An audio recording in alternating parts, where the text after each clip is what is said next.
The ballroom at the Hudson Crown Hotel glittered like it was trying to outshine Manhattan itself. Crystal chandeliers threw cold light over tuxedos, silk gowns, and smiles trained to look effortless. Ella Cole kept her posture calm, even as she felt every stare like a fingertip on the back of her neck. Nicholas Harper leaned close. "You are doing great." "I know," Ella said, and squeezed his arm, because she was not going to let nerves win tonight. She had drawn half the skyline with her own hands, and a room full of rich strangers was not going to scare her. Across the room, Victoria Harper glided toward them.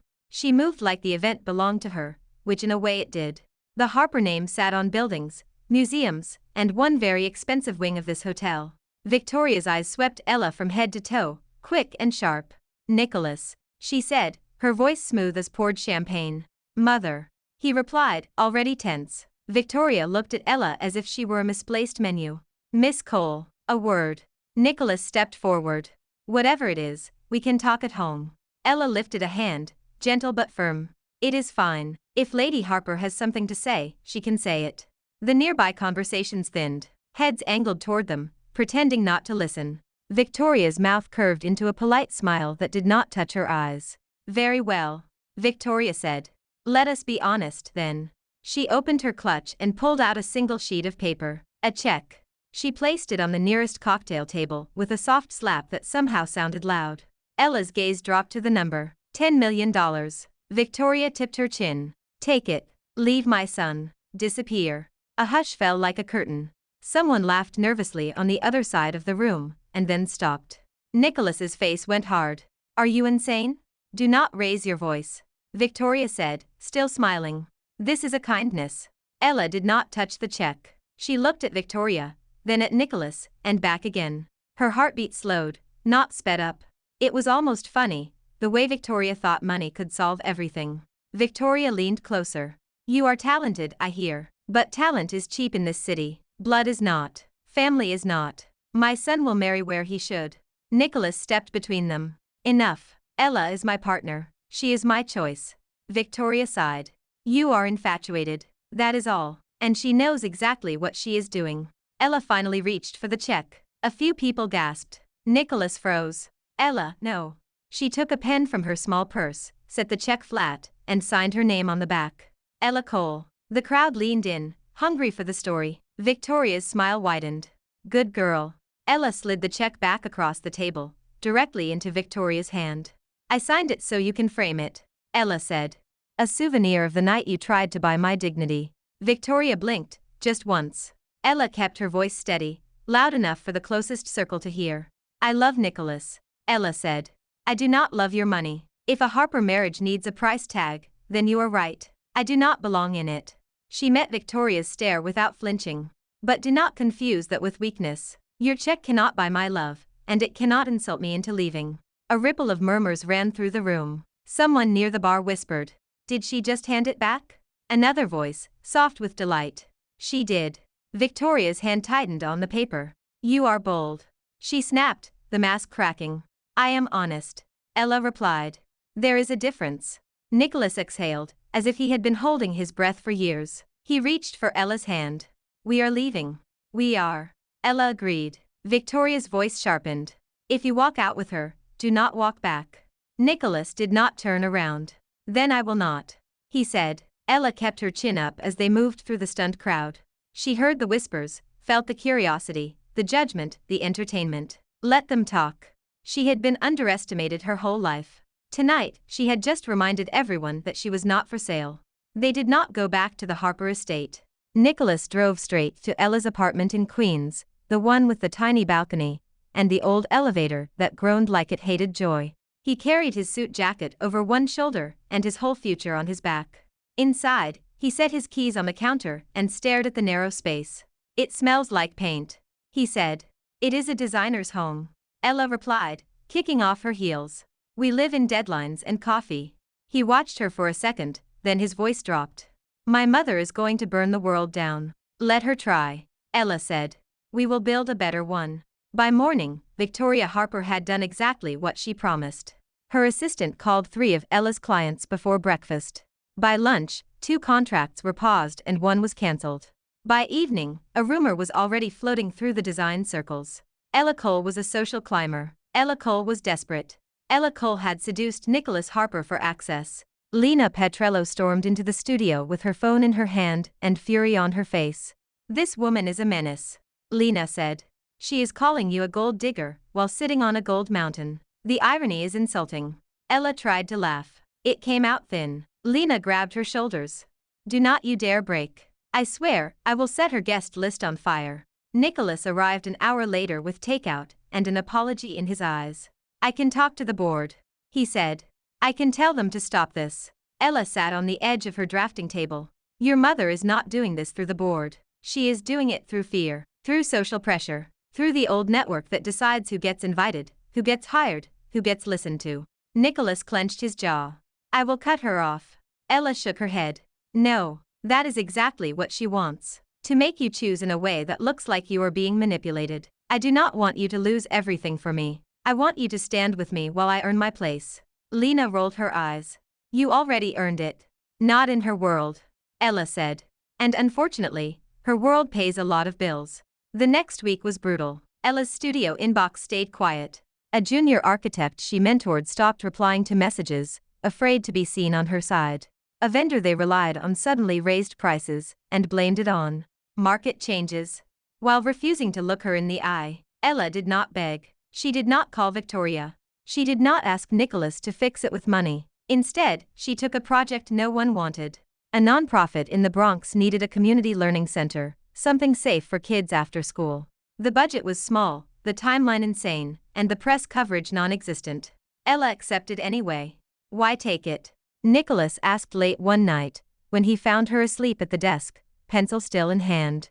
Ella rubbed her eyes. "Because design is not supposed to be a badge. It is supposed to be a promise. I will not let your mother turn my work into a weapon against me." He sat beside her and took the pencil gently from her fingers. "You are the strongest person I know," he said. Ella looked at him exhausted and let herself be soft for a second. "Then be strong with me," she whispered. Victoria's pressure kept building. A society blogger posted grainy photos from the gala. The headline was cruel, and the comment section was worse. Ella read it once, then closed the laptop. "Let them talk," she told Lena. "I do not have time to be ruined by strangers." Lena grinned. "That is my girl." And in the middle of it, something else happened.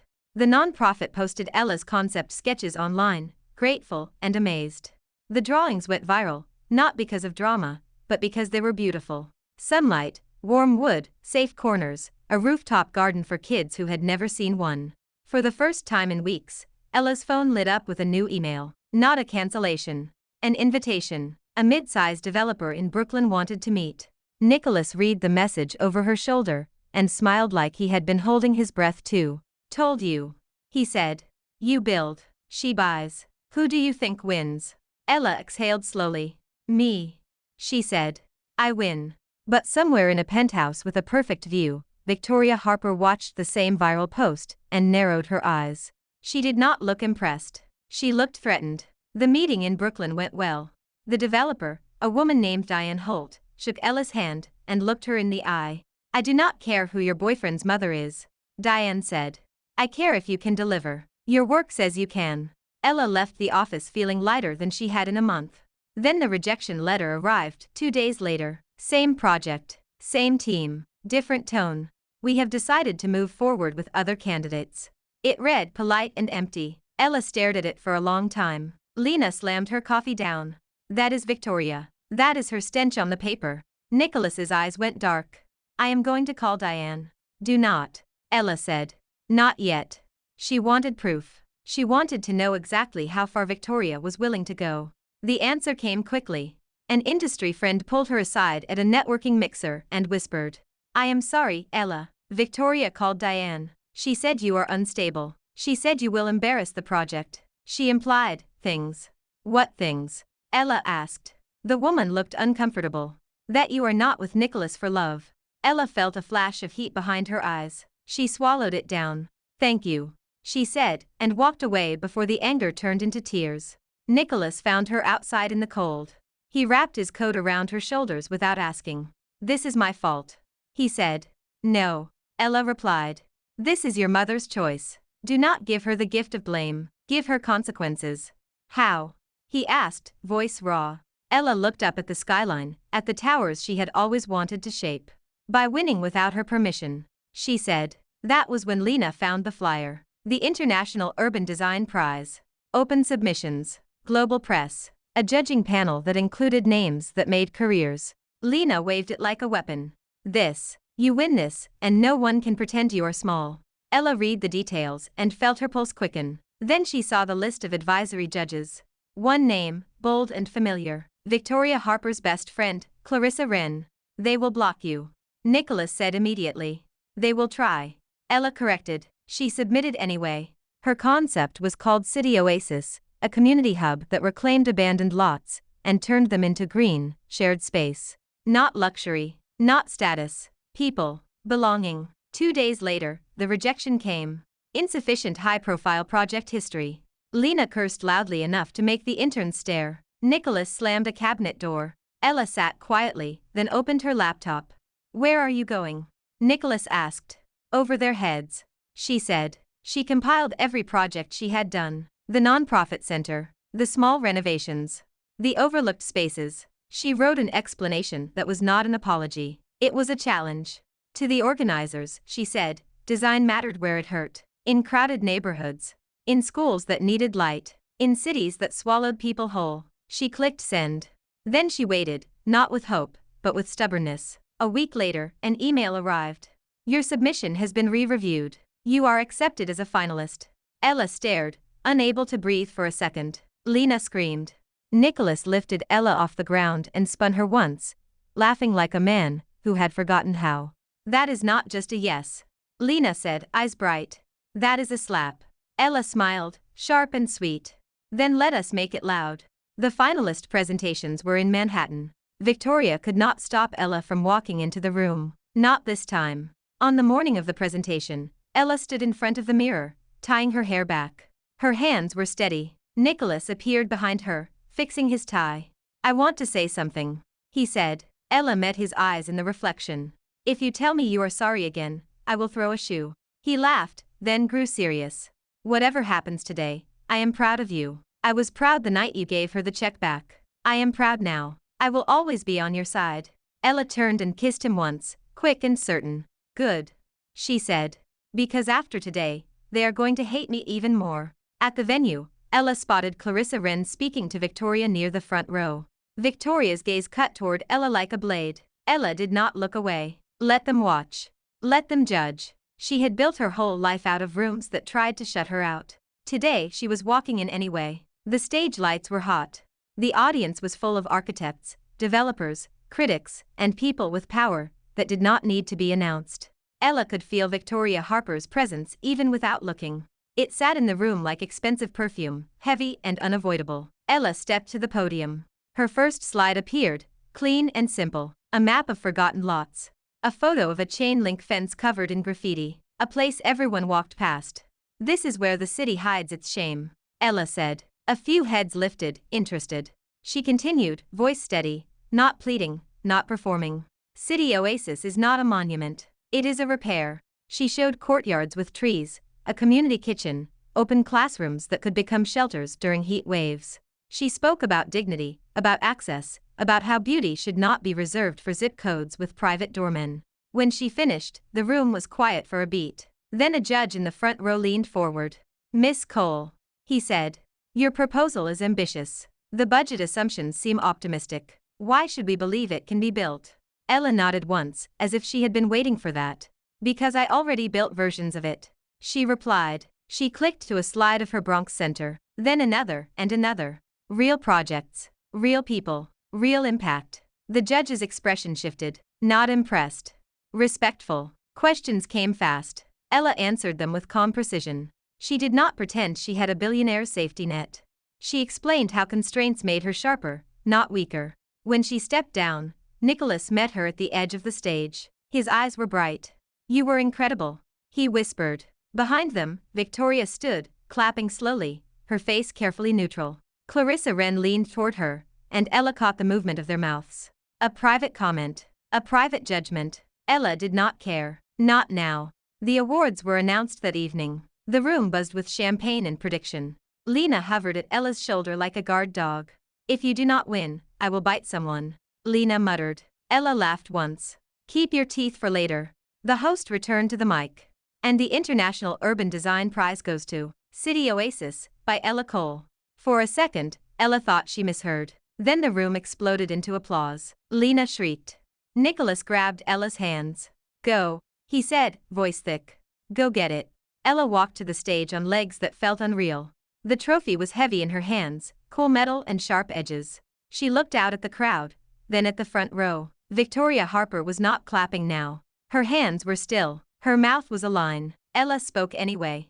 Thank you, she said. I did not come from money. I came from a family that taught me work, and teachers who taught me courage. This award belongs to every person who has been told they do not belong in a room they earned. The applause rose again, louder. Ella stepped off the stage and into Nicholas's arms. He held her like he was afraid she might vanish. You just changed your life, he said. I just reminded them I exist. Ella replied. The press came after, hungry and bright. Cameras flashed. Reporters asked about her work, her philosophy, her background. And of course, her relationship. Is it true you were offered money to leave Mr. Harper? Someone asked, too casually. Ella smiled, and it was not kind. It is true someone tried, she said. It did not work. The quote hit the internet within an hour. By midnight, Ella's inbox was full. New projects, new inquiries, new respect. And in the Harper penthouse, Victoria Harper stared at the headline and felt something she hated. Not doubt, not guilt, fear, because money had failed. And now, the girl she had tried to dismiss had a trophy and a voice that the city was listening to. Victoria did what she always did when she felt threatened. She made a call. This time, she did not call a client or a gossip columnist. She called a man she had sworn never to need, Marcus Thorne. His laugh on the other end of the line was soft and amused. Victoria, he said. To what do I owe the honor? Victoria's voice stayed cold.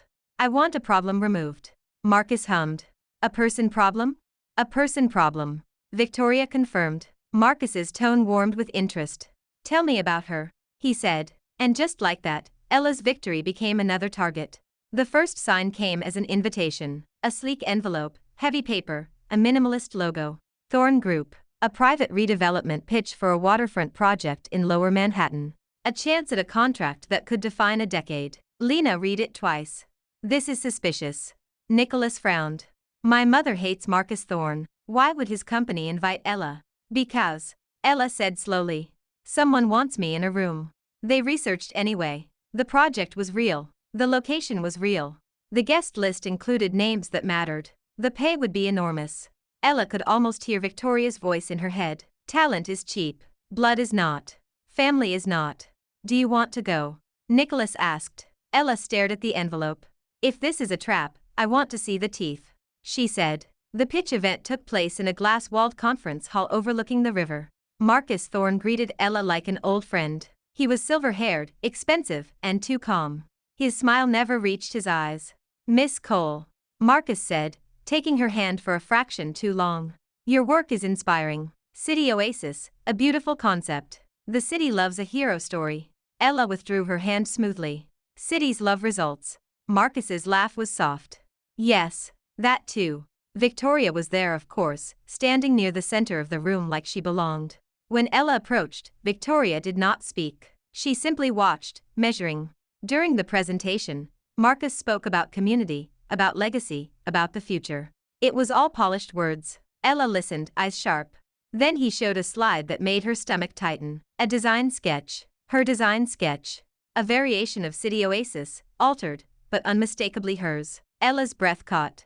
Lena's nails dug into her arm. That is yours. Nicholas went still, anger building. Marcus turned toward Ella with a practiced smile. We have been inspired by certain emerging voices, he said. I believe in collaboration. Perhaps you would be interested in joining Thorne Group as a creative director. We can offer generous compensation. The room quieted. I swung toward Ella again. Always the spectacle. Ella raised her hand slightly. May I ask a question? Of course, Marcus said.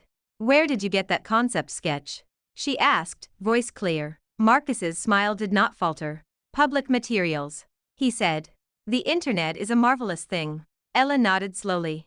Then you will not mind if I share something too, she said. She connected her tablet to the screen, a move she had prepared for without fully admitting why. A new slide appeared. It showed timestamps, email chains, draft files, metadata, proof of authorship. Then a second slide, a contract draft from Thorn Group, sent to her that morning as a courtesy. Inside, hidden in legal language, was a clause that transferred all prior related intellectual property to Thorn Group, including City Oasis. The room shifted, discomfort turning into interest. Marcus's eyes narrowed for the first time. Ella looked at the crowd. Someone invited me here to be stolen from in public, she said. I want to make something clear. I am not here to be bought, and I am not here to be copied. A few people whispered. A man in the back raised his phone, recording. Victoria finally spoke, voice cool. You are making a scene. Ella turned to her. No, Ella said. You tried to make a scene with a check. This is just the aftermath. Nicholas stepped forward, his voice cutting through the murmurs. Marcus, if you touch her work, you will answer to me, he said. Marcus chuckled, but it sounded forced now. Threats are unattractive, Nicholas, he said. What is unattractive? Ella replied. Is theft dressed as opportunity? Marcus lifted both hands. Misunderstanding. That clause is standard. We can revise it. Ella smiled, sharp as glass. Do not, she said. Because now everyone has seen it. The event ended early, the room buzzing like a shaken hive. Outside, the night air was cold and clean. Lena hooped. Did you see his face? I could frame it. Nicholas pulled Ella close. Are you okay? Ella let out a slow breath. I am angry, she admitted. But I am not surprised. Behind them, inside the glass hall, Victoria and Marcus stood near the screen, their reflections doubled. Victoria's voice was low. You promised this would work. Marcus's smile returned, thin and dangerous. It still can, he said. Now we do it the hard way. Ella did not hear those words, but she felt the shift, like a storm changing direction. She had embarrassed powerful people, and powerful people did not forgive. 2 weeks later, Harper Group stock dropped 7% in a single day. The news called it market volatility. Nicholas called it sabotage. He sat at Ella's kitchen table with documents spread like a battlefield. Someone leaked internal bid data, he said. We lost 2 major contracts overnight. Ella scanned the papers, eyes narrowing. Who had access? She asked. Too many people, Nicholas admitted. And my mother has been distracted, fighting you instead of watching the house. Lena paced the room. So Marcus hits you through the company because he could not steal Ella's design. Classic villain behavior. Nicholas looked grim. Marcus has been trying to buy shares quietly. He wants influence. He wants control. And he wants my mother desperate enough to accept a deal. Ella felt a chill. Your mother would rather lose the company than admit she was wrong, she said. Nicholas's jaw flexed. She might be learning, but learning is slow when pride is her religion. That night, the Harper estate held an emergency board meeting. Nicholas was invited, but treated like a stranger. Victoria sat at the head of the table, rigid and furious. Her eyes flicked to Ella when she arrived beside Nicholas, like a slap. Why is she here? Victoria asked. Because I asked her to be, Nicholas said. This is family business. Victoria snapped. And she is my family. Nicholas replied. A silence followed, heavy and dangerous. Some board members looked away. Others watched, entertained again. Victoria pushed a folder across the table. Thorn Group is offering a partnership, she said. A lifeline. Nicholas opened the folder and saw the terms. They were not a partnership. They were a leash. Ella leaned in, reading quickly. These clauses give them operational oversight, she said. And an option to acquire majority control if certain targets are missed. Victoria stiffened. We do not have the luxury of being picky. You do have the luxury of being smart, Ella said. A board member scoffed. Who is she to advise us? Ella met his gaze. Someone who has been targeted by the same man offering you help. Someone who has seen his contracts up close. Victoria's voice sharpened. Do not pretend you are here to save us. You are here to feel important. Ella did not flinch. I am here, she said. Because Nicholas asked me to be, and because your company employs thousands of people who did nothing to deserve being collateral in a pride war. The room went quiet again. This time, it was not gossip quiet. It was thinking quiet. Ella turned pages, scanning numbers, patterns, dates. Her mind moved the way it always did when she designed. Find the structure. Find the weak point. Find the load-bearing lie. Here, she said suddenly, tapping a line item. A procurement contract. A vendor name. A timeline that did not match the project phases. This vendor invoice is inflated, Ella said. And the approval signatures repeat across unrelated departments. That is not normal. That is coordinated. Nicholas leaned closer, eyes narrowing. That signature is our operations director, he said. Ella looked up. Then you have an inside leak. And Marcus is using it. Victoria's fingers tightened on the table edge. Prove it, she said, voice tight. Ella slid her tablet forward. I already started, she said. She had called a forensic accountant that morning, quietly, through Diane Holt's network. They had pulled public filings, cross-referenced vendor relationships, flagged suspicious patterns. Nothing was absolute yet, but the trail was there. Victoria stared at the data, as if it were written in a language she hated. You did this in a day, she said, almost unwillingly. I do my homework, Ella replied. Nicholas stood. We freeze payments to this vendor. We audit operations. We contact legal. We go public with a statement about the leak and our corrective action. A board member protested. That will panic investors. It will reassure them, Ella said. Silence looks like guilt. Victoria's eyes stayed on the numbers. For the first time, her anger looked less certain, less clean. Mother, Nicholas said quietly. Let us fight the right enemy. Victoria did not answer immediately. Then, in a voice that sounded like it cost her something, she said, proceed. It was not forgiveness. It was not acceptance. But it was a crack in the wall. Outside the estate, Ella and Nicholas stood under the dark trees. He took her hands, squeezing hard. You saved us tonight, he said. Ella shook her head. We saved you. Together. Far away, in an office above the river, Marcus Thorne listened to a report and smiled. Interesting, he murmured. When the assistant left, Marcus poured a drink and looked out at the city. So Victoria finally called in her little problem solver, he said to the glass. His smile turned colder. Fine, then I will take them both down. The storm was not over. It was just choosing its lightning. Marcus Thorne did not like losing. He stopped pretending the fight was about business and made it personal. A fake story hit the feeds overnight. It claimed Ella had stolen City Oasis from a European firm. The screenshots were doctored, the dates were wrong, and the tone was meant to sound certain.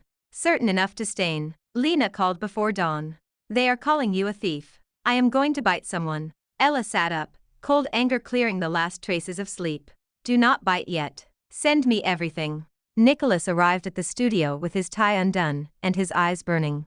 I will sue him, he said. We will do more than sue, Ella replied. She did not panic. She archived every post, every account, every link.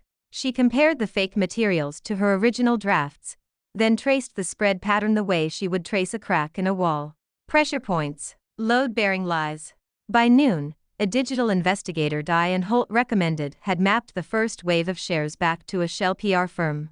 By 1, a forensic accountant matched a payment to a vendor already flagged in the Harper audit. By 2, they had enough to make Marcus sweat, even if it was not yet enough to put him in cuffs. Nicholas scheduled a press conference for that afternoon. Ella expected Victoria to refuse to attend.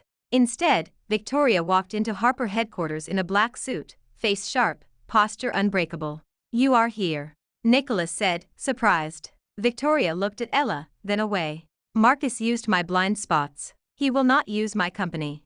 The conference room filled with cameras. Nicholas spoke first, calm and direct, announcing internal audits, corrective measures, and cooperation with authorities.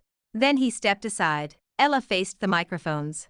My name is Ella Cole, she said. I designed City Oasis. I won a prize for it. This week, someone tried to rewrite that reality because he could not steal my work quietly, so he tried to steal my name loudly. She clicked a remote. Behind her, slides showed timestamps, drafts, independent verification from the competition, and the chain of paid amplification. She did not shout. She did not plead. She presented facts like blueprints. A reporter leaned forward. Are you accusing Marcus Thorne? Ella held the pause. I am showing you who paid for the lie. Victoria stepped to the podium, voice cold enough to freeze the room. Marcus Thorne has been pursuing influence over Harper Group through deception, she said. He has attempted to manipulate our stock, compromise our vendors, and damage reputations to create leverage. We will respond with law, not panic. Cameras flashed. The story shifted in real time. Not Ella the gold digger. Not Ella the thief. Ella the architect who refused to be owned. After the conference, Victoria called Ella into a private office. The door shut. Silence stretched. I misjudged you, Victoria said finally. Ella did not soften. You tried to buy me. Victoria's jaw tightened. Yes. And you made me look foolish. You did that yourself, Ella replied. Victoria exhaled, a thin sound. I believed money protected my son. I believed it protected this family. Marcus watched me fight you and saw a crack. He thought he could pry it open. She met Ella's eyes for the first time without contempt. He was wrong, and so was I. Nicholas stepped closer. Mother. Victoria lifted a hand. Do not ask me to be sentimental. I am stating reality. Ella, you stood your ground when you could have taken the check and vanished. You stood your ground again when you could have walked away from this mess. That matters. Ella nodded once. Then we understand each other. Victoria's mouth twitched, almost a smile, then flattened again. Be careful, she said. Men like Marcus do not accept humiliation. He did not accept it. 2 days later, federal investigators arrived with warrants tied to vendor fraud, market manipulation, and bribery. By nightfall, Thorne Group executives were resigning. By the end of the week, Marcus Thorne was no longer calling himself untouchable. On the first quiet evening in months, Nicholas took Ella back to the Hudson Crown. Not the ballroom. The rooftop. Candles lined the terrace. The skyline glittered, distant and steady. Lena hid behind a planter with her phone, grinning like a proud menace. Victoria stood to the side, arms crossed, pretending she was only there for supervision. Nicholas took Ella's hands. I wanted to ask you long ago, he said. But I did not want you to feel like you were marrying into a fight. Ella swallowed. And now? Now you have already won every fight they tried to drag you into, he said. He dropped to one knee. Ella Cole. Nicholas said, voice steady. Will you marry me? Not for money. Not for my last name. Just for love. Ella laughed, tears breaking free anyway. Yes, she said. Yes, I will. Lena shouted. Finally. And almost fell over. Nicholas stood and kissed Ella, slow and sure. Victoria cleared her throat. I will not make a speech, she said stiffly. Lena whispered. Coward. Under her breath, Victoria ignored her and looked at Ella. My son is stubborn, Victoria said. So am I, Ella replied. A pause. Then Victoria nodded once, like a verdict. Good, she said. Then do not let anyone buy what you built. Ella turned back to the city, Nicholas's arm around her waist, the ring cool on her finger. The skyline was still brutal. The world was still loud. But the only thing that mattered was simple, and it could not be signed, purchased, or thrown on a table. She had chosen love, and this time, the choice chose her back. Thanks for watching. Follow for more romance stories.